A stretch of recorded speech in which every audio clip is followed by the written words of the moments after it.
I mean, here's all right, I think about this, Scotty. Do you have to fish to physically survive? No.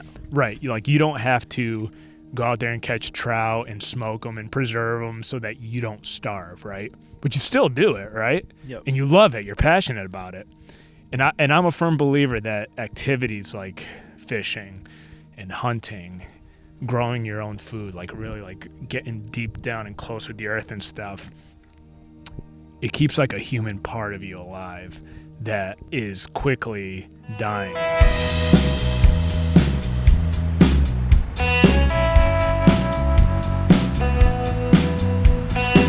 All right, welcome back, guys. In this episode, I got the chance to sit down with my friend Cory Brick. Cory is an ex-Marine and the owner of New Life Farms just outside of Boone, North Carolina.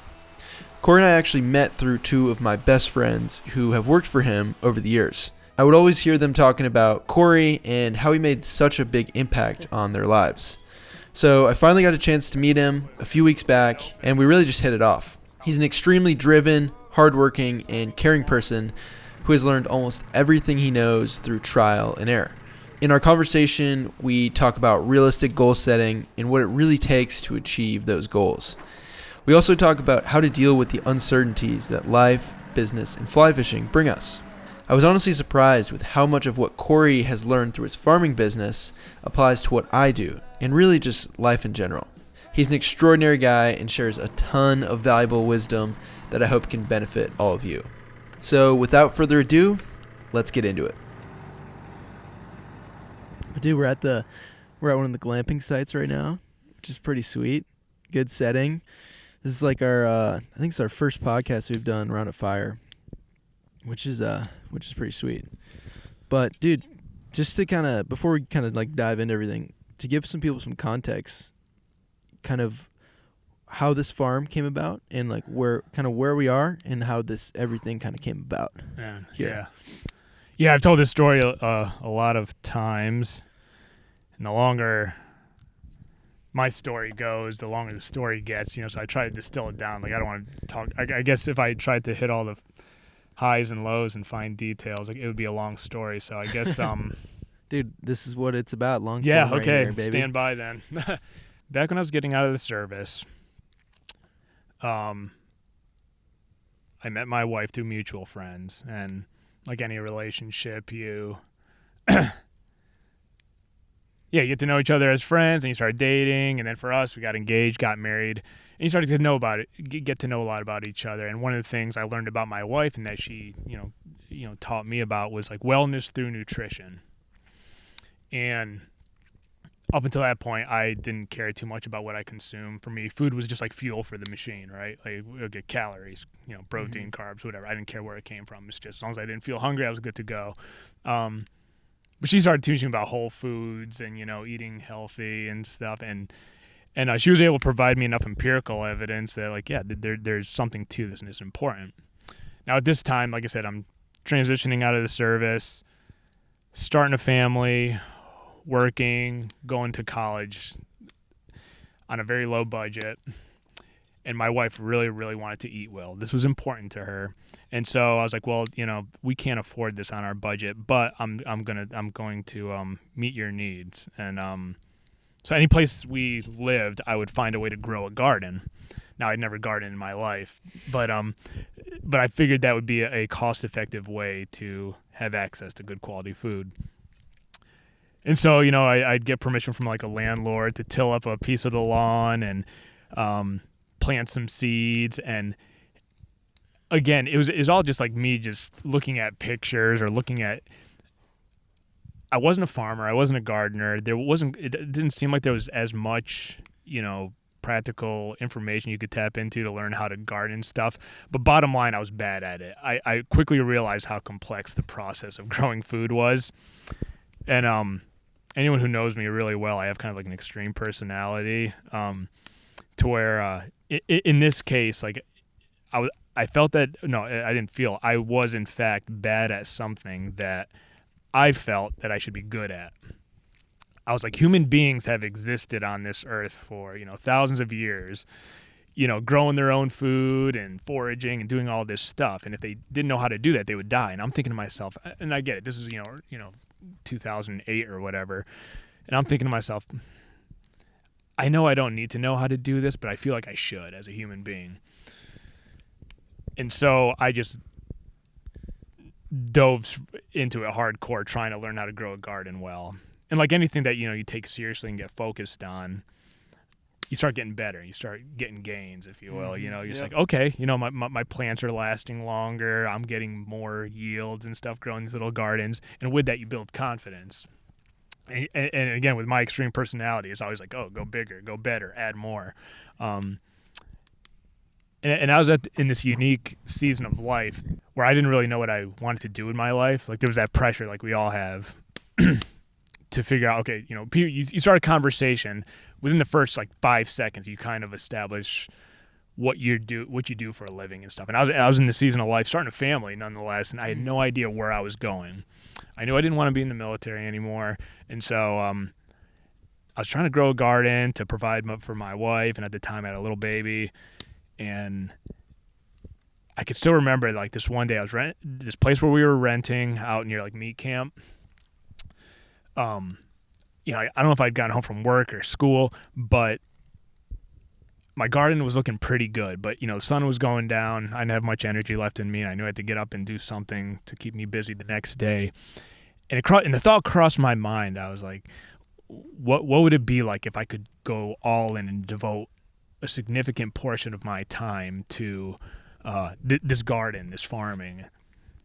And a light bulb went off, and I determined at that point that I was like, I'm going to be a farmer. There, now I know. I feel confident. I know I've got a goal or a target I can get fixed on and move towards. And so from then on, I was going to community college, transferred over to App, started studying agroecology and sustainable agriculture. I didn't know what any of those words meant, other than I was able to recognize on their website, when you're looking through all the different majors and departments, I saw the word agriculture. I was like, oh, farming. That's what I'm interested in. Perfect. So I thought I'm going to go to. I was figuring I'll go to college. I'll learn how to farm. And I didn't even understand necessarily what college was for, other than everyone said you got to go there and to be successful or whatever. And I was fortunate, I had the Montgomery GI Bill to pay my tuition. So I was like, yeah, I shouldn't squander that benefit. So I was like, perfect. I can take advantage of this benefit, and I can study something that I'm genuinely interested in right now. And I get there and I realize, this is a liberal arts college. This isn't vocational stuff, But it going through that program, it broadened my perspective. You start learning about food systems and the relationship between the environment and food production and everything like that. And so in a lot of ways, the way it was pitched was that there's a problem with the modern day system of food production, and is having detrimental effects on people's health and the environment and stuff. And so as someone coming out of the military, where you're trained it's the mission first. You always got to accomplish a mission. Missions are all based off solving a problem. It gave me a new mission in life, that I was looking for. And so I was like, cool. Not only am I feeding my family and giving them access to really good quality food, but I'm solving part of the world's problems through this. And so one thing just kind of leads to another. I was simultaneously graduating, my senior year of college, and starting my farm business on some leased land. Fortunately, I had some savings from the military where I could use that as startup capital, to buy what I deemed necessary to get a small, humble farming endeavor going. And then just from there, I was just all in. I had a vision. I had an idea in my head where I was going, in terms of my lifestyle, the way my business would look. And I just went in hardcore, just working really, really hard to make it a success. I was obsessed with it, Yeah. I believed in it. It became part of my identity and everything. And here we are, I guess, 10 years later now. A New Life Farm is still kicking. It's definitely gone through a lot of evolutions and distillation, as we've added and subtracted different enterprises and products and stuff. But and it just continues to do that, I guess, as I mature and evolve as a person, Yeah. and realize what I really want to do.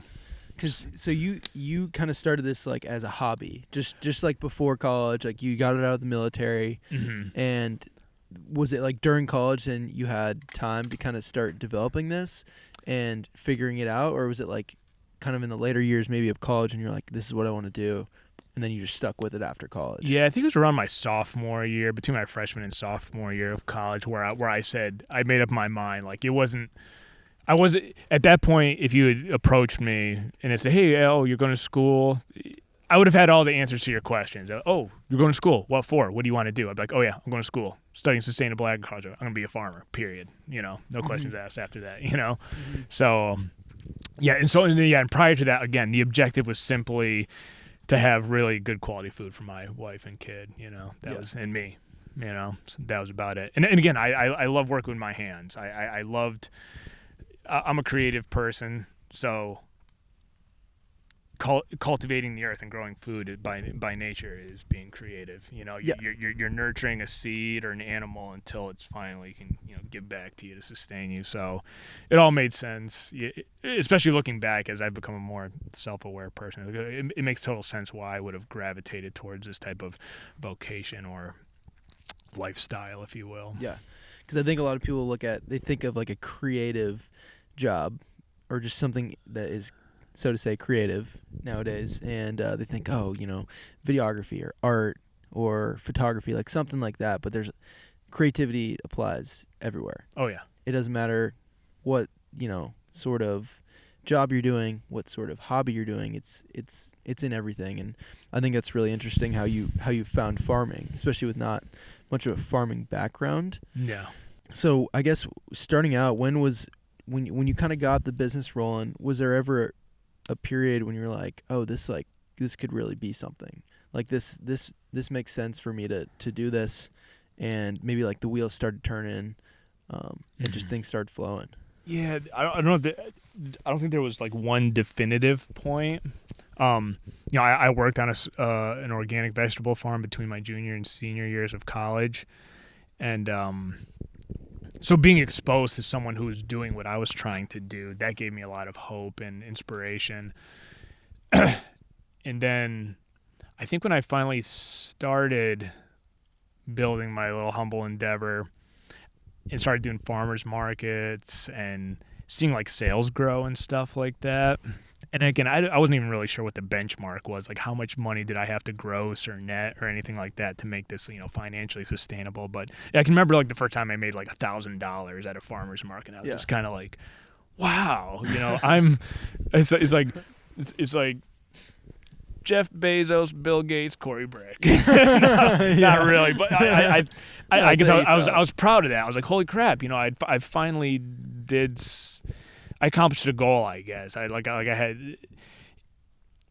I was raised, I guess, in a culture where it was like, you get good grades in school, you go to college or something, or you transition to the workforce, and you follow a blueprint per se, or like kind of like a set path. Like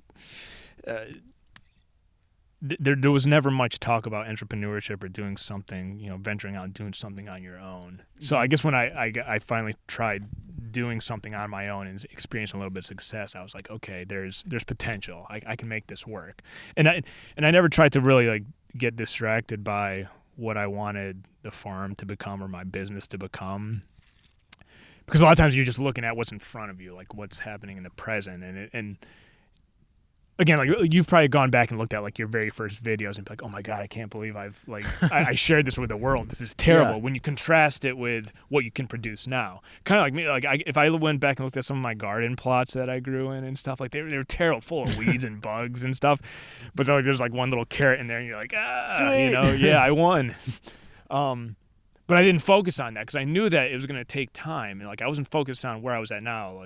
Like I knew that, dude, work and perseverance and creativity, and eventually it would get better, and that I would have the things I would need to make this all work.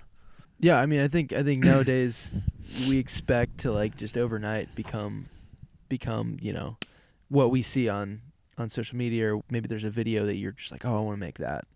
and you think overnight it's going to happen, but there's a lot of work that goes into that. And I think part of it, like you've probably known, is really celebrating those small victories along the way. Absolutely. And being patient and letting the process kind of work itself out.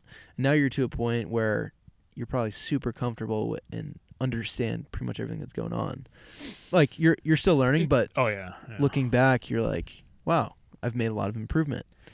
Yeah, like you've heard people say, trust the process. Like there's a lot of processes now that I just trust because I've proven time and time again, if I follow this protocol, it's gonna yield this result. I'm not trying to figure that out now like I was the first few years. You're doing a lot of experimenting. Like, man, I've never tried this, but I've done the best I could researching and marrying prior experiences with what I'm trying to do now. Mm-hmm. And hopefully this works. But you do it a few times and you build that confidence, and it's like, okay, I know that if I see this at this time and pay attention to this and et cetera, et cetera, et cetera, it'll get me to that end state that I'm focused on. Yeah. Well, so something you mentioned earlier we were talking about is kind of like staying on the path, so to say. And like it's easy to get distracted by what others are doing. Mm-hmm. And people in your industry, being kind of stuck in a box, so to say. So like how have you, with your business and your career, been able to, one, evolve, but two, like not trap yourself in a box and get distracted by what other people are doing? Right. Yeah, and that's the easy thing. It's easy to just try to emulate what you perceive as successful, especially now with the internet and social media. Like everyone and everything is just out there, and you can get so focused on what someone else is doing, and you try to just like follow their path. That you kind of think that they paved it. It's like, oh, they've started here and got to there. I just got to do that, and that'll work for me. But everybody's circumstances are different. We're all operating in different contexts, and we're all different as individuals, right? Self-awareness is like probably one of the most powerful things, I'm not surprised that I'm doing what I'm doing for a living, because as you become more self-aware and, identify your strengths and weaknesses and what excites you and what bores you, eventually you'll figure out, like, okay, this is what I ought to do with my life and devote my time to. So yeah, focusing on yourself and not externally for those reasons that I stated, because everybody's situation is different. You don't know what's going on behind the scenes and what's actually making everything work for them. And if you try to, without having that knowledge, if you just try to duplicate what you think got them from A to B, you're gonna be disappointed, because especially when it almost indefinitely it does not work. So again, one of my business mentors told me was, because I perceive and respect him as a successful person. I said, what do you do in your industry? There's all these competitors out there. There's all these people doing something similar, and it can be distracting. What do you do? And he's like, I want to build an empire. I want to be successful. I want to build my empire, and I cannot build it effectively if I'm worried about what others are doing. So I just put the blinders up and just focus on building the biggest, baddest, most righteous kingdom I can build. And that's hard to do, because like we can get tons of what we think is insight into what other people are doing. I don't care what business it is, if you're textiles, multimedia, agriculture, fill in the blank. They're out there. And if you're worried about what they're doing and you're just like, oh, what's he doing? Oh, let me try that. You're going to get distracted and disappointed, because you're not getting the results that you would be getting if you were just focused on your business. Does that all make sense? It's hard too, because there's so many things that are pulling our attention away now. Like there's so much on social media and there's so much on YouTube that's just like craving our attention. And it's very easy to sit down and try to justify watching something as like, oh, I'm being productive or this or that. And a lot of times and this is something that's so hard for me working from home and being my own boss. There's no one looking over my shoulder saying, hey, this has to get done by this date. Or like, hey, what are you doing on your computer? Like, I'm trying to get better at just trying to improve on, there's situations where like I can just easily go on YouTube and watch something or listen to a podcast or whatever, but like really having to do the work is the hardest part. And I feel like something that you've done is like you've really like put in the work to figure out how to farm, figure out how to run a business. No one has been like, this is how you're supposed to do it. This is what you're supposed to plant. I guess I'm just curious on where that comes from, like that whole like learning by doing mindset and you just kind of putting your head down, because I can just tell from everything you've done, that's kind of the foundation of where that comes from. Yeah. Well, yeah, again, I mean, a lot of the stuff that I can say now is not, I couldn't have said that 5 or 10 years ago when I first started. Like, there's been a lot of trial and error and a lot learned by mistakes. I mean, ideally, if you can learn from someone else's mistakes or just heed the advice or wisdom from someone else, by all means do that. That's way less costly than you having to learn by trial and error. But I guess what you might call the confidence or any type of focus I might possess to try something new, start a new project or just starting a business in general, it comes from confidence. And again, I feel like making mention, like the best thing that I've experienced starting this farm has been providing employment opportunities for people and being able to mentor and invest in people.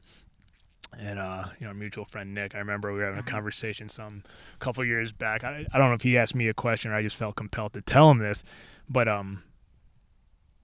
when I see like younger guys or something who are interested in self-improvement or have goals in life, a lot of times they'll ask, like what should I do? Do you have any advice or anything? Again, not that I'm some like super wise person, but I have some experience. And I said, the best thing you can do to prepare yourself for life and to make you a more confident, competent person is to look for, hopefully I'm answering your question. No, Look for opportunities to challenge yourself. Particularly look for things that are going to, that little voice in your head is saying, you can't do that. Or causes you to question, like, can I do that? Because that's more likely than not the thing you ought to do to build confidence. Because once you start pursuing that goal, it doesn't mean you're indefinitely going to accomplish it, but if you resolve in your mind not to quit and stay focused, you will. And that's where confidence comes from. So later on in life, when new opportunities present themselves or you see another direction to go, you'll feel more confident doing it because you'll be able to look back at that time when you saw something that you thought you might not be able to accomplish, and you did it. Mm-hmm. Right? It's almost like looking back at a resume. You're essentially looking back at your story. Like, oh, there was a point where Cory or Scott doubted himself, but in spite of the doubt or insecurity or whatever it was, you went forward and eventually got to where you wanted to go. And so now it's like, not to say that things will be easy from then on out, but at least you have something to look back on and say, okay, I doubted myself before, but I still took that step of faith or went forward confidently, and I got to where I wanted to go. If you don't have that in life, it's got to be so hard for people. I can get it why people doubt themselves, because they never push themselves. They never get out of their comfort zone. Trust me, I don't come from an entrepreneurial background or like to where I had like a high self-esteem or anything, like starting a farm business, but I had the Marine Corps. I had the military, where they're constantly pushing you. They teach you how to push your they teach you about like mental strength. It's like even when your body hurts or like you think you're just like, I can't go any farther, they teach you how to take one more step, just a little bit farther, and you're going to get there. And by doing so, it's like, yeah, you start building confidence. So I would say to anybody out there starting a business, I don't care what it is, just start. Yeah, it's going to be hard. There's going to be disappointments. There's going to be failure along the way, but that's no reason to quit. That's the only way you can build confidence, and that's like one of the most essential components to being a successful entrepreneur. And I feel insecure even saying that, a successful entrepreneur. I mean, I'm a small scale farmer with my hands in a couple other little things. Yeah, but it's the lessons. It's like the lessons and the values you've learned from doing this. You know, maybe like monetarily wise compared to someone in like Silicon Valley. Yeah. You know, it's different. Yeah. But it's also like apples and oranges. Exactly. It's completely different. Yeah. I think one of the things there is just taking, like, you got to take it a step at a time. You know, you push yourself a little bit, take that one step forward, and then the next time that step's gonna be even easier. So you're gonna be able to take the next step and the next step for whatever that might be that you're doing. Little milestones along the way, because I mean, a simple analogy is like physical fitness. A lot of times, okay, say you're overweight or underweight or you're out of shape. It's really easy to go on the gram and see some dude with a six-pack, all huge, and just be like, oh gosh, you're looking at yourself in the mirror and contrasting yourself to them and be like, oh gosh, man, I don't even want to get started. I'll never get there. It's like, don't focus on that. Okay, you weigh X amount of pounds, or you can only run this fast or bench press this much, whatever it is. Look at the little focus on the little victories, those little milestones in your path to improving or the path to achieving your goals. Don't worry about the big thing. Yeah, you'll get there, but if it's like rock climbing, Mike's over there. You know, I'm glancing over at him. I know he's passionate about rock climbing, and I don't. Again, sometimes I feel like I'm totally out of my wheelhouse, but I'm trying to use something that maybe someone will be able to. It'll click with somebody. It's like, okay, when you're sitting there, you're connected to your little rope and looking at the top of this X amount 100-foot cliff, you're not looking at the very top of that thing. You got to look at those little holds right in front of you and just focus, how am I going to attach my fingers to this to move my body up 6 inches, 1 foot? If you're focused on that 200-foot span, you're going to get distracted. It's going to break you. It's that boom, boom, those little steps forward, those little benchmarks, those little milestones. Yeah. That's a good analogy. It's like with the videography. I bet you it's like I know you have goals, like with the YouTube videos and the podcast, etc. The merchandise sales, all those things. Don't focus on the big goal. Celebrating the little victories. Okay, I've pushed the needle a little farther forward from where I was last week or last month. And if you just And again, if you can celebrate in those things and just keep building that momentum off those, that's going to get you where you want to go. Isn't this a fly fishing podcast? It's like we're sitting there talking about no, dude, it's great business. No, well, it all relates because I mean, you're not just videoing yourself and talking about fly fishing. Yeah, and I wanted this when I started this podcast. I wanted this to be more like I didn't want this to just be a fly fishing podcast. Like I wanted this to be more than that. And I think there's a lot of lessons that you can take away from fly fishing that you can apply to your own life. And I also think there's a lot of, just having, I really also wanted to have conversations with people who think in an interesting way, and people that really just like to think, And so whether someone wants to listen to that or not, that's cool. At the end of the day, I'm just happy to sit down and have a conversation. You know what I mean? Yeah. And could do a timeout. Yeah, dude. Yeah, go for it. Drain the main vein. Oh, you got to do it. You got to do it. I'm not gonna drink it. There we go. Burning. Got some more logs in the fire. So I guess we were kind of touching on goal setting in a way. Mm-hmm. What's been your strategy over the years with setting goals, and have you found success in any sort of strategy to achieve those goals? Yeah, real simple. Set specific goals. Because this is one of the things one of my business mentors taught me, and I've heard it from a lot of other people that I perceive as successful. And that's one thing you'll find in life. It's you think everybody's got their own secret recipe to getting where they want to go. It's no, they're all kind of just doing the same thing. But what they're doing, a lot of people just don't want to do or accept or, lack discipline, whatever it is. But, So to answer your question, set specific goals, and then you can come up with a specific plan, right? Because if you have just a big pie in the sky idea, I want to be rich. Well, what does that even mean? You got to start defining things, It's when you can put a number or a date, a timeline to things, then you can start putting the fine details in place to get you from, okay.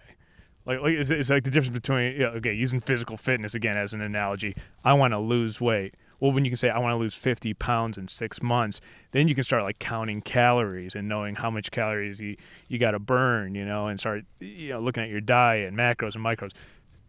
You catch my drift. So be as specific as possible, and don't be worried about like if it's a like huge like crazy thing. Yeah, I want to have 1 million subscribers to my YouTube channel in 3 years. Good. That's going to help you. Again, we talk about like staying focused. Now you have a target and a bullseye that you can aim for. If you're just like, oh, I just want to start a podcast, or oh, I just want to have a successful YouTube channel. You hear people say it all the time. Oh, I just wish I was rich. I just wish I. It's like, well, what does that mean? You can't really map things out and start putting together the pieces of the puzzle to get you where you want to go if you're not specific. Right. So. Yeah. Well, one of my goals like this year is to hit 100,000 subscribers on YouTube, and I'm getting to the point now where starting hopefully in a week I'm going to be on like a every other week schedule where I'm posting a video every other week. Yep. Because I kind of was like backlogged through my editing from the fall and the winter into this year. And so that's kind of like had me backtracked, and then also just other stuff with the business I've been working on. But I think trying to figure out like, all right, what are the 3 things potentially that I can do every single day that will help me move closer to that goal. And so at least for me, like with YouTube, the simplest possible is just consistently upload high quality content, high quality videos. And so I'm trying to, I think once I get into this groove of like, there's a date where I'm going to be posting every other week, then I feel like that's going to really help me achieve that more than just, all right, I'm going to post here and there. Because over the years, it's just been like posting whenever a video gets done. But when I have dates that I like deadlines that I give myself and I announce to the audience, that's like gives me a deadline that I like have to reach. So I'm like, I have to get the video done by then. And that's helped me a lot with getting stuff done. But yeah, I think with goals, like being specific and giving yourself different things that you can do every single day or every week even that will help you get closer to that goal is probably the most important thing than just like having a broad goal and saying I'm gonna reach I wish I could reach this or whatever. I don't know.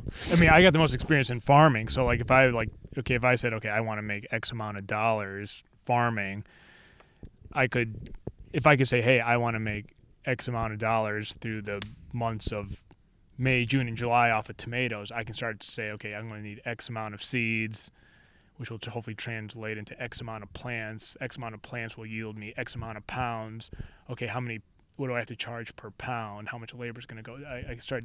So that's when I said specific. I want to sell $20,000 worth of tomatoes in 3 months, versus I want to make money farming, You can see the difference, right? It's like that's just so broad, like you can't even like go much farther than that statement, But when you say like I want to make $20,000 in 3 months off of tomatoes grown in a greenhouse, whatever, the more specific you can get, the more you can start pulling things in to make that goal achievable. Seem more realistic. Yeah, absolutely. Well, what do you think is, like on the flip side of that, what do you think has been the biggest challenge for you with your business and with just the farming in general? Yeah. I mean, just the nature of farming, it's a real humbling endeavor because you're subject to the elements which are completely out of your control. Again, you can have the perfect specific plan in place and execute, and then a drought or flooding or fill in the blank can totally, eradicate any motivation you might have had to achieving your goal. So, there's that. So, at some point you just have to embrace and identify what's in your control and what's not, and just do the best you can. Like I would get so fixed on the problems and things working against me and trying to control them. At some point you just got to kind of throw your hands up and trust God and be like, okay, I'm going to do the best I can and just stay focused and not worry about, what might happen, or when something out of my control, kind of foils my plan. It's like, okay, hey, I did the best I could. Yeah, you might have heard the phrase, fail forward, fail fast. A lot of times when people set a goal and they fall short of it and fail, they get depressed, they get sad, they take it really personally, and it just demoralizes them, and they can't get back up and keep going forward, where it's like, okay, accept the loss, accept the failure, identify what you can learn from the failure, like what you might have done wrong, or that thing that you didn't consider, that variable. Okay, I'm aware of that now. I'm going to put these contingencies in place so that when and if this thing arises and comes up against me to try to foil my plans again, I'll have something to counter it. Mm-hmm. And then fail forward, fail fast. Okay, get back on track. Don't sit there and take months or weeks, just sulking, because if you do that, you're wasting time, and time waits for no man, and it's precious, it's valuable, and before you know it, like I said, weeks turn to months turn to years, and you're not pushing that needle. Yeah, I think failing and making mistakes has been the biggest way I've learned how to do video, how to fly fishing. Dude, I was not trained. I didn't go to school for videography or anything like that. It's all been trial and error. Mm-hmm. And you get to the editing room and you screwed something up in the video, and you shot something in the wrong setting, and you're just like, God dang it! Why did I do that? But you gotta look at it all right, that sucks for this video, that I didn't shoot that right, or maybe I forgot to get this shot, or my microphone wasn't plugged in, I didn't get the audio. But so much now, going forward, the stuff that I'm conscious about when I'm shooting is literally because of what I've messed up with in the past. Yeah. So many little technical things I could go into that wouldn't make sense. Yeah. But that's I don't know. I've learned to embrace that and constantly try to put myself in a position where I am potentially making mistakes to learn. Not to a fault, but be how can I improve after this last shoot? What did I maybe what could I have improved on that time that I maybe didn't do? Mm-hmm. So yeah, that's if you could treat failures like lessons instead of a chink in your armor or this thing that's just defines you from then on forward, then again, it just might be costly tuition payments, and you don't have to treat it like anything more than that. Yeah. Right? Yeah. Because if it didn't completely destroy you, then really, what is it? It's just a lesson learned. Yeah. Don't make the same mistake again. Keep going forward. Yeah. Dude, I'd love to I'd like to actually, this would be a good time to get into this part of the conversation. Yeah. Just the nature of your business. Yeah. And the nature of farming. Yeah. There's a lot that you can't control. Yeah. There's a lot that's uncertain, and especially with you don't know, is it going to be a drought this year? Are people going to buy my products this year? Is COVID going to happen? Is COVID going to happen, right? Yeah. This is And so I'm really interested in this whole idea of uncertainty and just how we kind of our relationship with it as people. So what does your relationship look like with that? And how do you deal with the uncertainties that farming brings you? Well, I talked a little bit earlier about the doing hard things that are going to build your confidence, especially the things that you're afraid you might not be able to succeed at. Since the beginning, my mentality has been, again, the future doesn't even exist. All we have is right now, this moment, the present. And again, it took me a long time to understand this, really, and to be able to embrace and understand uncertainty and how to treat it, in a healthy way. So the reality is, the future is uncertain, and anytime you start pursuing anything worth pursuing, there's no guarantee that you're going to succeed. And it's almost guaranteed that you're going to face problems. And what you need to, what I came to terms with is okay, there's going to be problems. Things are not going to go as planned. Things are not certain. So what I do know, though, is when these problems arise, regardless of how they make me feel, emotionally or whatever, I'm going to push through them. I'm going to go around them. I'm going to go over them, under. I'm just going to treat it like an obstacle that there's a solution to, and just keep going forward. So that's how I feel about the whole uncertainty thing, because that's what stops people from pursuing their dreams. Is because there's a risk that they might fail. There's a risk that in the pursuit of their dream, they might not be able to obtain it. And they might think, oh, that was time wasted, or really, what are most people worried about? What other people are going to think about it. And you know what I've learned? Most people don't care. Yeah. Really. We think that even if you're really popular on social media and kind of like, in some ways kind of putting yourself out there, people really don't care. People come and go. People succeed and fail and stuff. But really, it's you who cares the most about the thing you're putting all this effort into. So when you can embrace the fact that really no one cares, it's so liberating.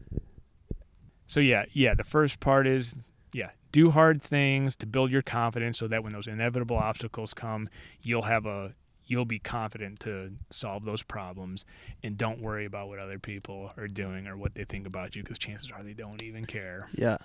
Dude, that's something I constantly have to remind myself, especially with putting videos out there, kind of putting myself out there in a way. You get you're your biggest, or I'd say you're your your own worst enemy, your biggest critic. You're so hard on your own work. Yeah. But the reality is, and it's good. It's good to be hard on yourself, and that's how you make improvements. But I also think you got to realize that, people don't care as much as you might think. And that's not to degrade what you're doing or, anything like that. I think or that we shouldn't care about other people in a positive way. Yeah. But the stress. It's humbling. It's a humbling thing. Yeah. It's all right, it's up to me. I got to put the work in to put this together, whatever it might be, or I have to get to achieve this goal. People are going to be there along the way to support me, but at the end of the day, it's up to me. I think that's really the biggest lesson I think to take away from that. So I think equating this to fly fishing, and especially fly fishing, I guess, the exploration aspect of fly fishing, there's a lot of uncertainty, and that comes with that. There's a lot of uncertainty overall with fly fishing. You don't know what the weather's going to be like. You don't know what the water flows are going to be like. Are the fish going to be sitting where they're supposed to be sitting? Are they going to be in this creek that I've never explored? There's all these things that come to mind in fly fishing, and it's just figuring out how to deal with that. But what do you think is, the most important part of kind of combating those, those questions that are going through your head? Yeah, the doubts and the fears. Yeah, embracing the fact that you can't control those things.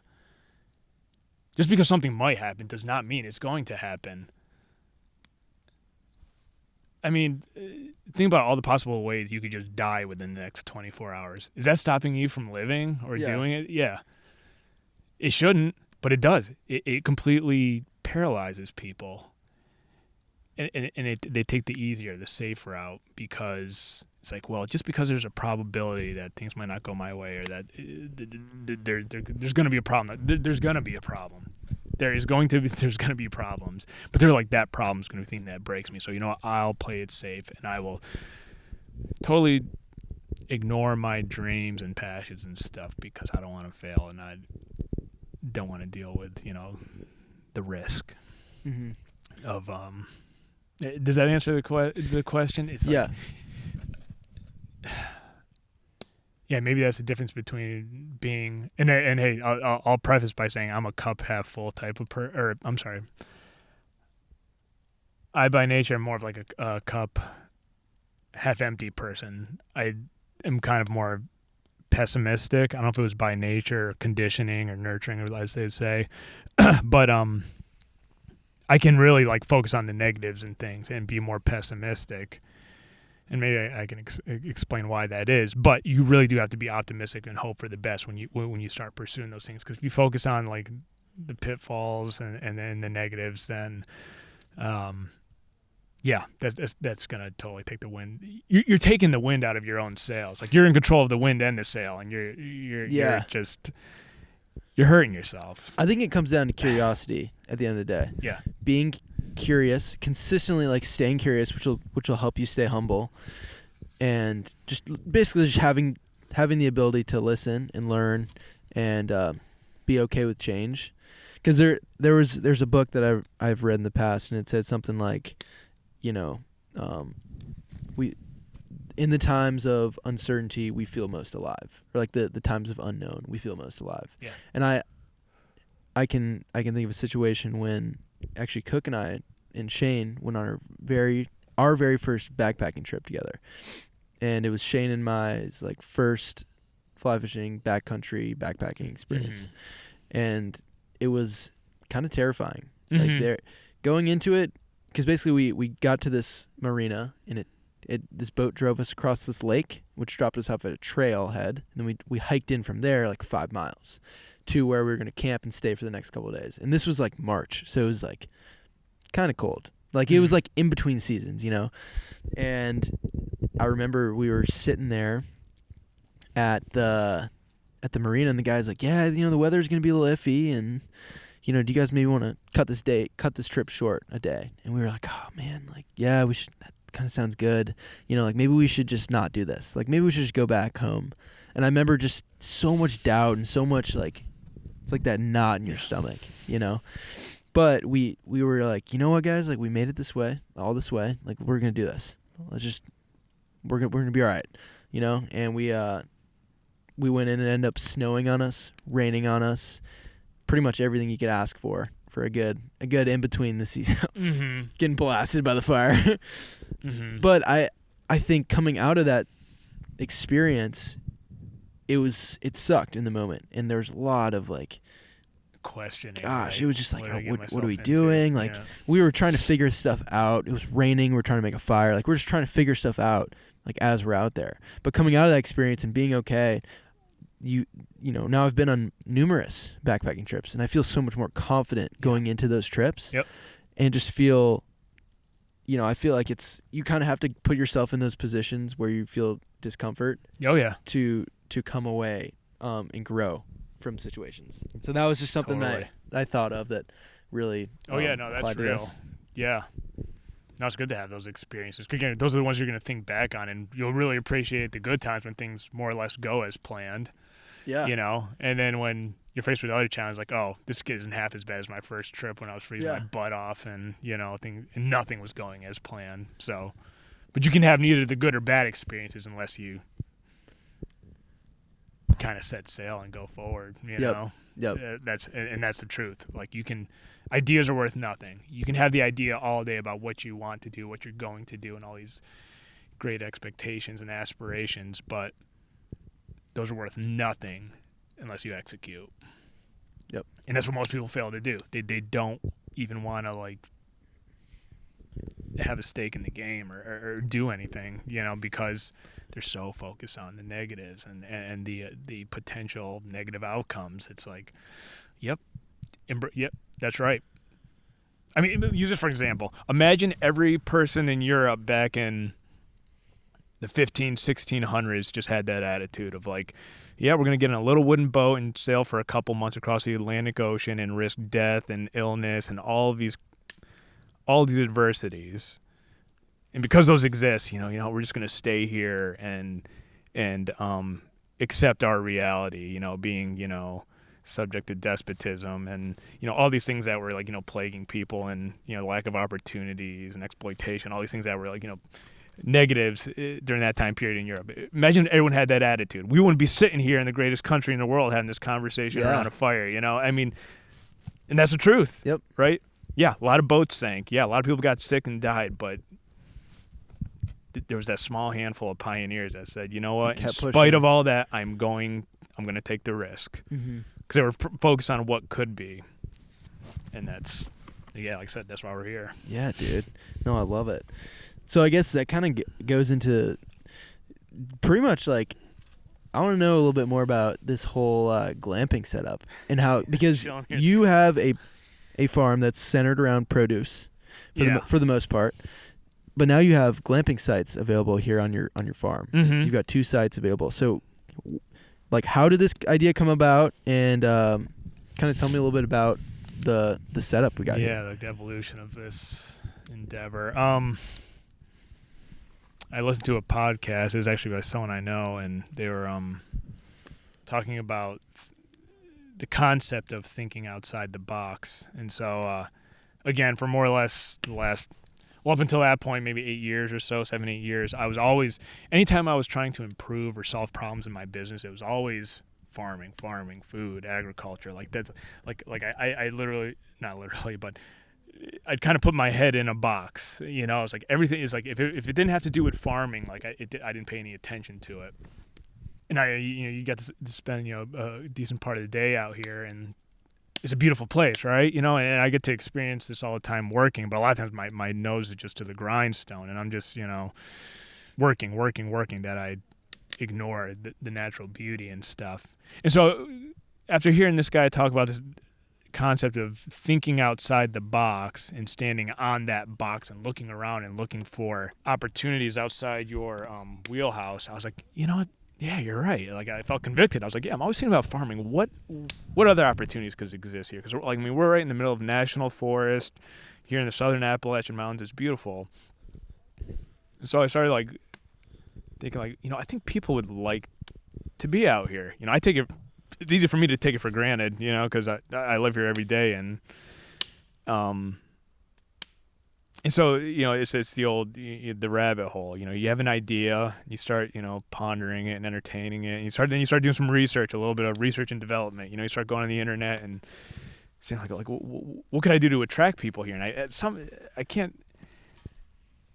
I think initially I was thinking I have space here. I'm close to national forest. I'll make sites where people can pitch a tent, and just camp out here, And at this time, I guess there was already the beginning of these platforms like Airbnb and HipCamp and stuff, which made it really easy to link potential customers or guests with property owners. And so, I was looking at, I was like, well, how can I make these sites a little more unique, So I started looking at tiny houses and yurts and all these things, and then somehow through the process of analyzing what could be the glamping thing made sense. I was like, yep, it's like, and again we had the appeal of the small diversified family farm, and again just living just a naturally beautiful area and stuff, and again, and then you start just putting the specific pieces together. Okay, what type of materials, what type of know-how do I have to possess to make this idea a reality? I have the best ideas under pressure, because I'm not going to lie to anybody listening. Farming, I don't care how smooth, even when life in every other aspect is going smooth, farming is tough. It's not a coincidence why in 2021 only 1 to 2% of the American population is feeding the other 98+%. And I got a wife and 6 kids. I got employees, I got people I got to support, and so there's pressure on me.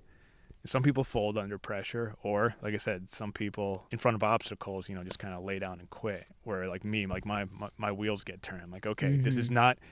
Somebody has been in this situation before, and they figured it out. And they didn't fold. They didn't quit. They didn't just give in. I can do that too, and so. It just seems like when the pressure's on, it's like I got to do something to make all of this work, to make it sustainable. Not sustainable like we're saving the environment, It's like I'm talking sustainable, like I got bills to pay, I got people to support, I've got goals that I'm going to accomplish. And so from that come these ideas, and if something makes sense, then I'm going for it. But when you start thinking about something, a lot of times you realize it goes deeper and goes back further until you don't realize that until you start thinking about it. But again, we're in the southern Appalachian Mountains. Like anyone who's watched your videos has probably been inspired or impressed by the beauty of the Appalachian Mountains and the rivers here, and just the landscape. And I wasn't even aware it existed. Again, a little bit of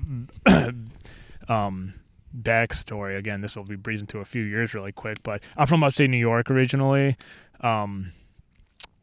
just south of the Adirondack Mountains. So I had a lot of exposure to those type of mountains, and grew up hunting, fishing, and camping and hiking, all that stuff. So that's always been valuable to me, just a really important part of my life, doing that with my dad and stuff. And so,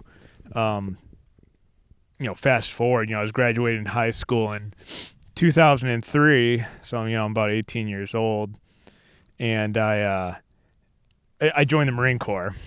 There's a lot going on at that time. If you can remember that far back or done any history, 9/11 happened 2000 and September 11th, 2001, and so that kind of captured the nation's attention. And I come from a military family and everything, and but I knew at that point in my life I had to do something in my life. Kind of again, when you've kind of hit that point, senior year of high school, and there's this expectation you're going to do something. Go work, go to college, go to the military, or something like that. And my hometown is one of these like post-industrial revolution, economically depressed places where like objectively there's not a lot of opportunity. I don't even think the internet had really even blown up at that point. So now you could probably work any place, and make a living. But that didn't seem that wasn't apparent at that time. So I joined the Marines and left for boot camp August 2003. And again, if you're aware at this time, a lot was going on in the world, and so especially in Iraq and Afghanistan. And I didn't think too hard about it, but I joined the infantry, which is is the small percentage of the Marine Corps that combat arms, and it was just a real I come from like a conservative Christian type, like lower middle class type background, so I guess it's fair to say like I was sheltered. So you realize the world is a lot bigger place and a lot more complex than you thought it was when you leave the safety net of home and start getting exposed to different people, and then finally get deployed overseas and get exposed to different cultures, especially in the context of war and conflict. And so fast forward, 2005, I just gone back from Iraq, and my best bud from the Marines gave me a book about a gentleman who lives in our locality, and he had a really unique perspective on life and reality. And upon further investigation, realized he resided in the Western North Carolina in the Appalachian Mountains. And I'm the type of person, I admittedly, I don't read a lot. I have like, legit ADD. Like I can read, we were talking about that, right, Mike? Like I read 2 or 3 pages and it's like. What'd I read? Well, yeah, what I just read, I was daydreaming about climbing rocks or shooting deer or something. I don't know, whatever takes up my mental space. Rock nerd. Anyway, but this is one of those books that like captivated me and inspired me, and I was like, well, I can't just read this and ignore it. Like this is like a paradigm shifting type book. So reading about this guy living this simple lifestyle out in Boone, North Carolina, I had to come out here and meet him and like get immersed. So I did that. So when the weekends would roll around, I started coming out here to the mountains, adventuring and enjoying the landscape. So anyway, like I said, I came from like I should back up a little bit and explain like what would compel me to drive like 5 hours one way on the weekend just to come out here to the mountains and engage in, outdoor activities. Anybody, who might have like served like between, 2001 around 9/11 until, probably 2014 or 15. Anyone listening to this who served during that time knows what I'm talking about when I say warrior culture, which is kind of embodied in that statement, eat, drink, and be merry, for tomorrow you perish. It was a crazy time, and you take a bunch of guys, you're a college dude, you're in a fraternity, guys between the ages of 18 and 22 are nuts. You know what I'm saying? You think I'm 23 now. Yeah, 23, mature now. Those riffraffs. But you take a bunch of young guys, high stress, high op tempo, a lot of training, deploying, and stress. They're gonna vent their stress and frustration and energy in unhealthy ways. We'll put it that way.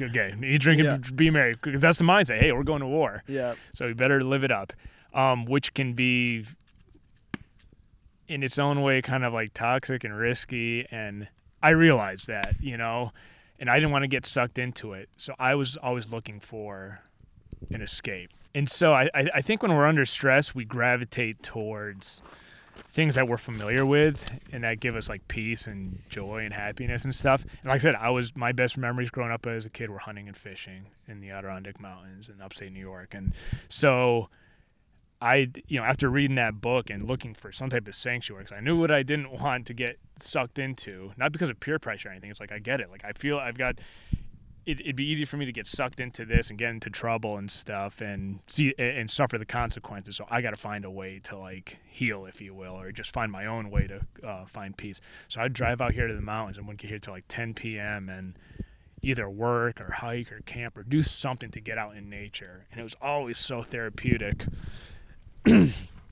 And so, again, because I was, upstate New York, tons of lakes. So that was what I was most familiar with.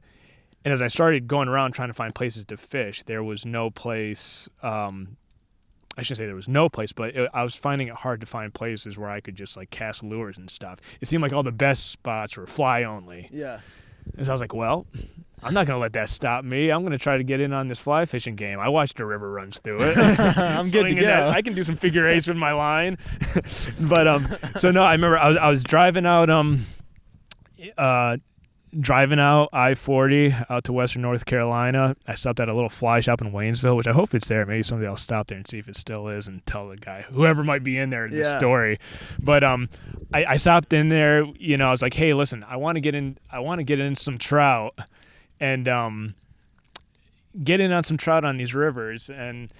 But a lot of them are fly only. I don't know how to fly fish. I don't have any fly gear. Can you set me up basically without ripping me off? And the guy was super cool. He's like, yeah, we'll get you. He kind of gave me a beginner setup. Here's a reel. Here's some line. Here's a leader with tippet. I was like, oh, that's pretty slick. The tippet that like tapers and everything. That's really cool. Because I knew like fishing for trout back in New York and stuff. You'd always use like 4-pound tests. Because they're so leery and stuff. Mm-hmm. So anyway, he just started like giving me a basic education on fly fishing. Went out in the parking lot.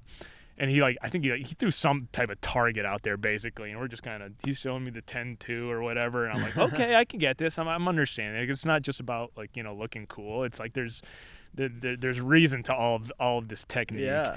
And he made enough sense of it for me to like go out confidently. Like I'll figure out the rest on the way. So I went out to Silva on the Tuskegee River, and it had to have been. It was definitely fall because I can remember like that crisp smell of like decomposing leaves in the air, like you get in the fall up here in the mountains. Yep. And I got on the river at sunup, and I was like, well, let's see if I can apply what that dude showed me at the fly shop.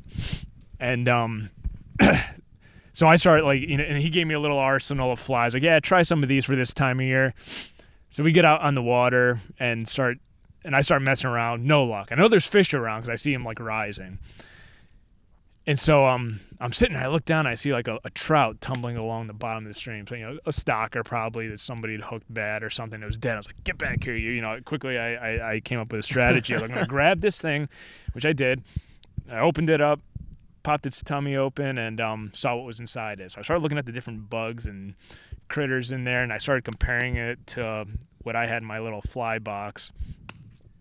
And so that looks close enough. Let's try that. So I put that on there, and I started catching the fish. And I was, awesome. And again, I'll say this, even as like someone, I'm not going to pretend to be an avid fly fisherman, but it is way more fun catching a trout on a fly rod because of the light tackle and the way it just feels. You set that light drag and the extreme bend. It's like a little 12-inch like spunky brookie can really feel like something great. And I can still remember. I think I landed 16 fish and probably had upwards of like 50 hits total. And I fished until it was dark, and I was like, "This is so cool." I was like, "This is." I was like, "I'm hooked," pun intended. It's way more than I caught my first outing. Yeah, it was totally beginner's luck because I never had a good day like that. That was 2005, 6 or whatever. So I can't say I ever had another good day like that. Rivers were probably on fire. Yeah, it was. I was on fire, man. So anyway, and yeah, so so when I would come out on the weekends in this area and around Asheville and stuff, I would try to find places to fish and started to hone my fly fishing skills. And eventually, again, like with all of us, the urgent takes precedence over the important things, Because, I found a lot of peace, like being out here in the mountains, doing kind of what we're doing now, sitting around a campfire. But a lot of times I was alone or maybe just with one friend. But it was always just so peaceful to be someplace quiet and out of your element. Element in the sense that, like, again, the Marine, in the Marine Corps, you eat, breathe, and sleep it. You're either training for war or you're going to war. And it was really nice to just come out someplace where you could breathe fresh air and do something that could take your mind off of, the chaos, if you will. Mm-hmm. So I was thinking about this too the other day. When you think about like fishing, like I think as a whole human being, we should be engaged in certain activities just to like feel alive. You know what I'm saying? Like, here's all right, I think about this, Scotty. Do you have to fish to physically survive? No. Right. You don't have to go out there and catch trout and smoke them and preserve them so that you don't starve, right? But you still do it, right? Yep. And you love it. You're passionate about it. And I'm a firm believer that activities like fishing and hunting, growing your own food, like really like getting deep down and close with the earth and stuff, it keeps like a human part of you alive that is quickly dying as a result of just progress, if you will. I hate to use that word, but it's the only one that comes to mind right now because, look, you think about it. Like, you can order anything in the world now and it's delivered to your house in 2 days, be it food, fabric, fibers, shelter, you name it. There's no effort. Like, there's no... Life is... It's not easy, but it is so much easier than it was 50 to 100 years ago, if you think about it. And, it's convenient. There's so many things available that were not available. And so I think that's why... I think we've talked about this. That's why there's, I feel like, a rise in mental health. Being in the discussion and people really struggling with depression and anxiety is, like, all these human things that like we historically kept us alive. Like, we had to worry about. We had food, shelter, heat, like these things that you're so concerned about and you're so worried about. To stay alive, you don't have time to get depressed, or you don't have time to be anxious. You just are worried about those things, and I feel like that's a huge issue now. It's like, but being able to involve yourself in those activities like fly fishing and doing stuff that is just outside, away from that ease and that technology is really special, I think. Yeah, I agree. And I think that I've been kind of reflecting on this, especially after being out of college now for almost a year, but I didn't do the smartest things in college, but I do feel like fly fishing has kept me out of a lot of trouble. Yeah. And that, and with wildfly and with the video stuff, like having a mission, right? Having a drive, having a mission. There's something that I'm like going towards. Yeah. That like maybe I don't want to go out to a party. Like that doesn't. I want to get up early the next morning and like get after it. Yeah. And I feel like, well, I'd love to ask you, what has been that one thing that's been driving you and kind of keeping you going and keeping you out of, so to say, trouble. Right. And moving forward in life. Yeah, moving forward in life. Yeah, totally. Part of it is just looking at the consequences of other people's bad decisions. Like, okay, if I continue down this path, it's not going to end well for me. It's not like you can do this, and not all means will lead you to the same end. But there's some things that if you do, this is how your life's going to turn out. So those things are relatively easy to avoid. Speaking in broad terms, we talk about like drugs and like crime and stuff. Like, you're going to do that. You're going to end up in jail or dead. Don't do it. So those things are a little easier to avoid. But I'm married and I got kids, and it's not easy to fill that role, but I have dependents, and gosh, I have little kids who like think you remember being a kid, like you thought your dad was a superhero, and you know that, but in like that you're not, like as being in that role now is like eventually like I realized, oh, my dad's not a superhero, he's just a man. He's got his own issues. He's got his own issues and weaknesses and vices and all that stuff, and it's like yeah, same with me. So but right now I know like my kids like depend on me, so it's like I can't slack. I'm their leader. I can't slack. I got a business. I care about Mike, Nick. I had a long list of people who've worked for me. I haven't always been the best employer or leader for that matter, but I care about the guys, and gals, whoever works for me, who I take care of. It's leadership is not it's not a light matter. It's not a role that should be taken lightly, and it doesn't, I mean, I've experienced it in the most extreme situations like war and the Marine Corps and stuff like that where, leaders either rise to the occasion or fall short, and it has a huge impact on whether you accomplish your mission or not. Same thing like with my simple business, like the buck stops with me.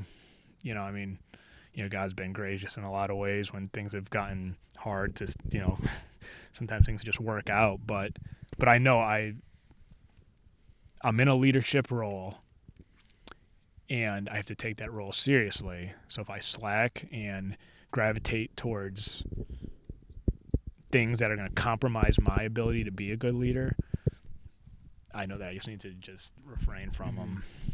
Yeah. And not everyone takes that role as a leader seriously, and I get like it. That.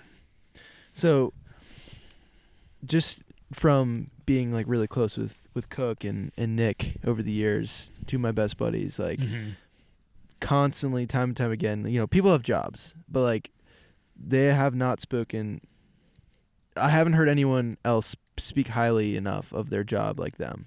And I'm why do you think, like, because I feel like you and the farm have made such a big impact on their lives, not just in like giving them an opportunity to work somewhere, but also just an opportunity to grow. But why do you think that's been where they've been impacted so much by working for you and working here at the farm? Yeah, I guess I can speak from it like personally, and then also like as a whole, like. You're good. Keep it. I guess personally, like, I see this in my own kids, and I see this, not everybody who's worked for me, but like people who, a lot of times, how sometimes you can just sit there and talk with people about the weather and sports, and your relationship never goes much deeper than that. It seems like when you're willing to peel back a few layers and like go a little deeper, like you start to maybe care about people a little more. So, generally speaking, nowadays I'm 10 plus years people senior who work for me, so in a lot of, I'm just a basic dude, but when I see young guys who are curious, you were using that word earlier, who are curious just about life and the world and have aspirations and are trying to figure things out, I don't know, I guess I kind of see myself in them.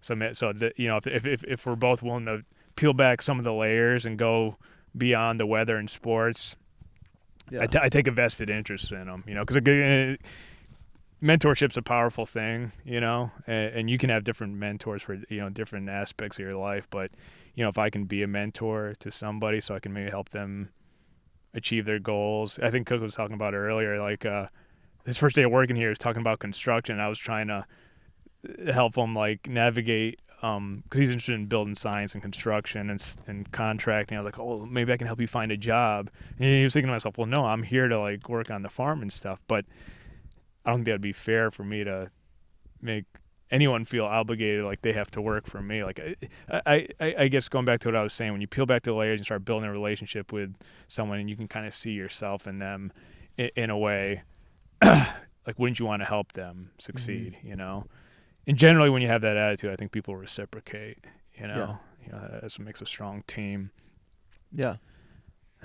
And then so that's kind of personal. And I think maybe another reason why, like, generally I think people have had good experiences on the farm, kind of like the fishing. Like, I mean, you can find plenty of people who have bad fishing stories, but I think when you have someone who can help you get experience in a unique environment, like on the river fishing or out in the woods hunting or out on a farm working with your hands and stuff like that, it's not glorious, it's not romantic work, but it's real. Again, like I said, it strikes that chord in you, like when you're out like fishing or like growing food. There's something like really innately human about it that you don't generally get to experience anymore when you're just doing the normal day-to-day, get in my car, drive to the office, sit behind a computer. And I'll preface by saying I'm not downing anybody who does that. I think I got respect for any man who is working to provide for their family, or woman for that matter. Any person who's willing to make sacrifices to provide for others and stuff, I got all the respect for. Yeah. But with that being said, though, it's like, man, when people get to engage in a really primal type thing, like growing food or catching fish or hunting an animal, it's just like, this is what we're supposed to be doing, Yeah, it's interesting, dude. It's like, you know what I'm saying? It's when you feel most alive. Yeah, I feel like. Totally. I can remember some years back, me and my best bud from the Marines, we were deer hunting, and it was a successful hunt. I just blasted a deer, and I was gutting it, and he was holding its leg and stuff, and I was like, I couldn't help but I said it repeatedly, like, this is what we're supposed to be doing. This is what we're supposed to be doing. Mm-hmm. And trust me, I've got a love-hate relationship with farming because I guess it's a business, Yep. Like, there's times like, what the heck am I doing with my life? But then there's those moments of like clarity, like, this is what I'm supposed to be doing. Right. Or we as people, ought to be doing if we want to still keep that that innate human element of us alive. Yeah. Well, that kind of goes back to the whole uncertainty thing, and I think especially I'd like to get your take on how do you view uncertainty as a positive thing? Because I think it goes both ways. Like there's obviously stuff that's like scary and out of your comfort zone but I also feel like there's a lot of positives that can come from it. I'd love to hear like your thoughts on that. I see uncertainty as kind of an adventure. And again, I guess the word adventure maybe deserves to be defined, like in my mind, like what's an adventure? Like that is like at the core of an adventure, it's the uncertainty, like all the risk of not knowing what exactly is going to happen, how it's going to play out. I don't know. I just know for myself. I almost get depressed when like, okay, here's a plan. Like, okay, here's where me and my wife will differ. If she wants to go on vacation, she's like, okay, I want an itinerary. I want everything dialed in hour by hour for this whole week, and we're gonna follow that to a T. And I'm kind of like, maybe that's my artistic side where I'm just kind of like, I want things to be kind of uncertain because to me, it's in the uncertainty that's where the adventure is had. You know what I'm saying? Yes. So I would ask anybody who's afraid of uncertainty. It's like, do you want life to be an adventure or to be this stagnant experience? Because you only get one of them. And again,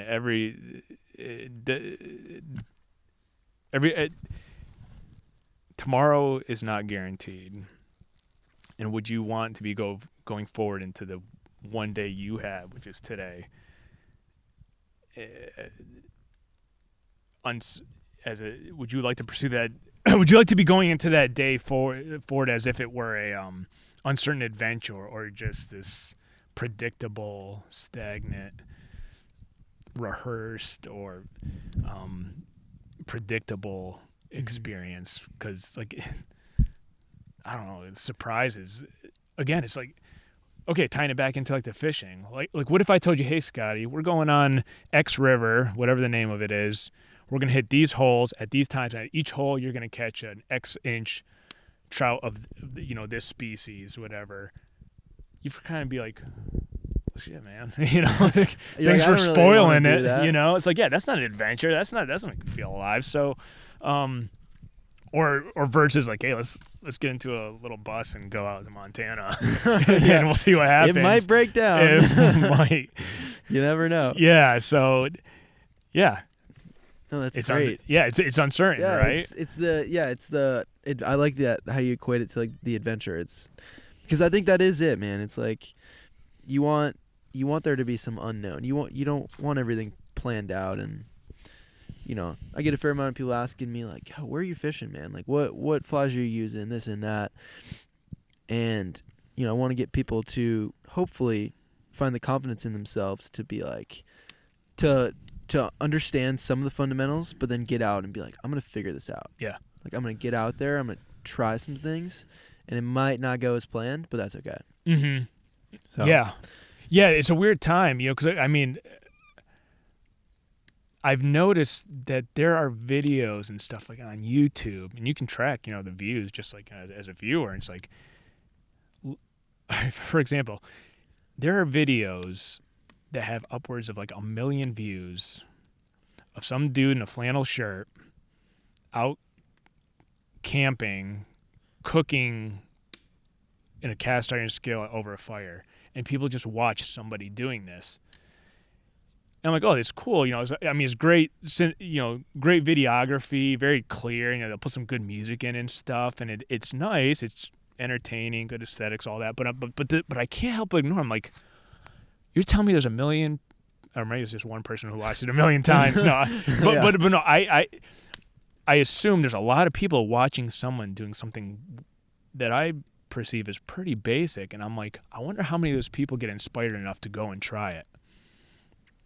So apply that to your fishing. 'Cause I get it. I hear it in you. Like, you want people to be in the game. You want them to have the same, life-giving experience of, getting on the water and hooking lips. It's more fulfilling that way. Yeah, absolutely. And it keeps something alive. Like, imagine like you were like the last fly fisherman on earth. Eventually, like, you wouldn't be able to get tippets and flies because like, shoot, you'd be your own little isolated entity. So it's like, I don't know. I guess anybody listening to this, talking about the uncertainty and like the holdups and the fears of like trying new things or pursuing your goals. If you're gonna watch one of Scotty's videos here and and get fired up about him catching big fish, there's nothing stopping you from trying to do the same thing. Just be humble enough to know that you're not going to be good at trying something new, and get out there and do it. Trust me, still watch the videos, subscribe. We probably won't be catching big fish, but you can still watch. Yeah, but get out there and actually do it, man. It will be so much more rewarding than just being entertained or at best inspired by, good videos. Just fish porn. Yeah, fish porn. Yeah, call it what you want. Exactly. We stick to the little fish, remember? Yes, dude. Cook and I are all about the little fish. So I guess last thing I want to ask, to kind of close out, what advice do you have for me, like someone in my position that, I'm just out of college, I'm trying to grow a business, I've got a passion of fly fishing, and that's just what I absolutely love to do. But just in my position of life, biggest advice you'd have for me or someone in my shoes? Yeah, first one's kind of simple. Talked a little bit about it earlier with you in private, but respect that whole notion of like the customer is always right, especially in someone in your space, which you're in videography, but you're doing it. You're involved in something you're really, really passionate about, and it's what people interpret that phrase, the customer is always right, is they think about somebody complaining about their coffee being too hot, and when it's really not, but the customer is always right. But I've thought about that recently, and I believe what it really means when I believe that that's true, that the customer is always right, in that the customer is going to dictate whether or not you should or shouldn't be producing a product or a service. Because if the customer doesn't want what you're offering, they're not going to patronize you. So you got to pay attention to what your customers or the market is saying.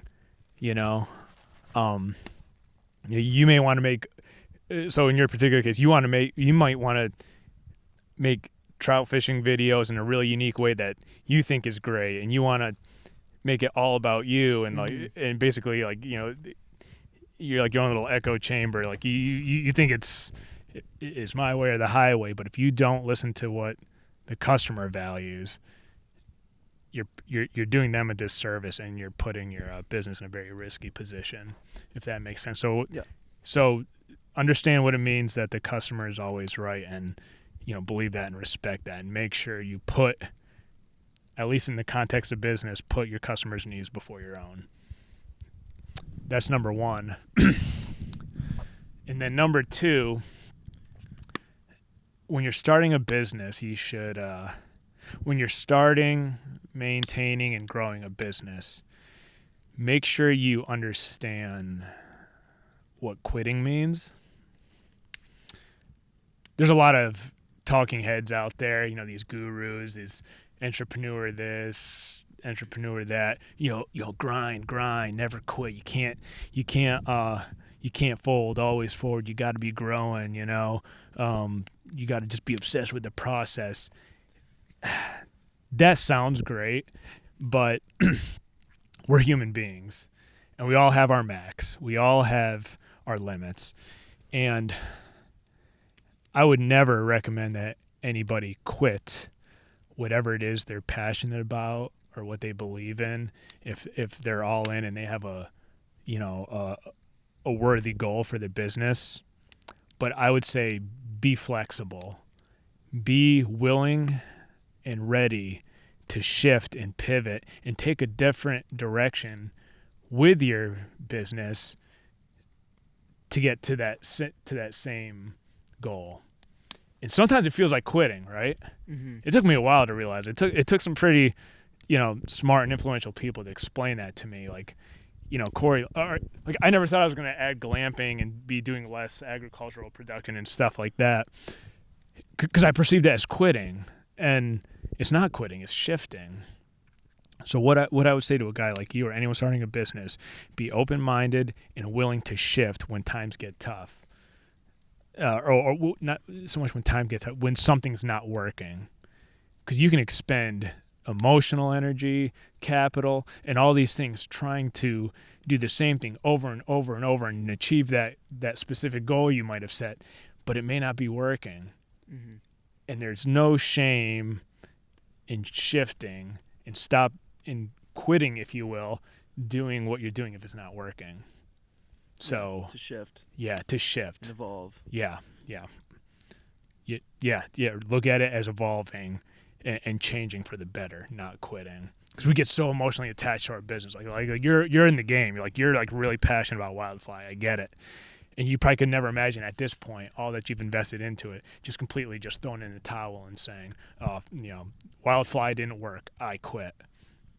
Where there's a will, there's a way. And if you have to make some big shifts to still keep Wildfly alive and growing and thriving, be open-minded and willing to shift when and if you have to. Because there's no honor in trying to continue to do the same thing over and over and over again if it's going to cost you your mental health and your emotional well-being and relationships and all these really important things. It's like the definition of insanity right there. Yeah, doing the same thing over and over again and expecting different results. Yeah.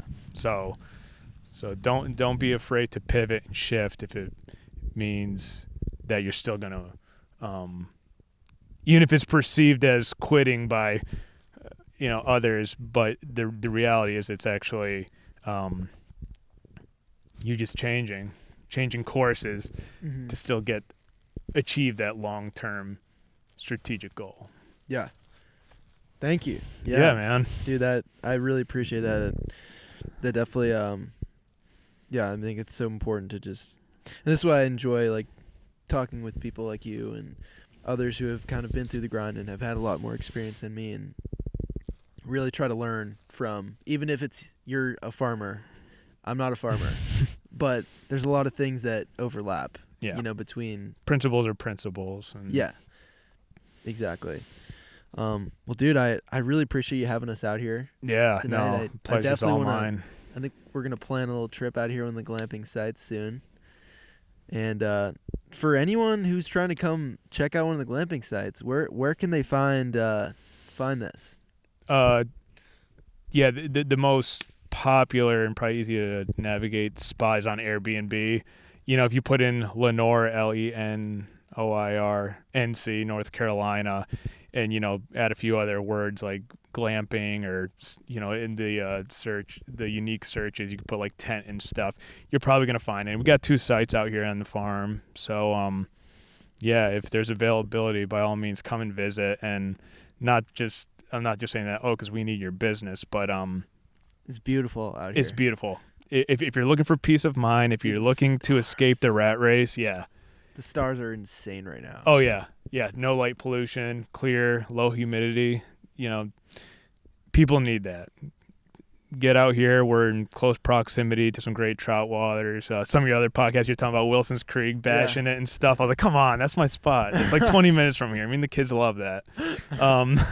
So yeah, that's pretty close to here. But there's other good trout fishing spot. too. It's a great spot. It is. Yeah. So that's where I learned, man. And even if you're not gonna fish, again, just to get some place where you can disconnect and sit by a fire and have a good conversation, we got that. Yeah.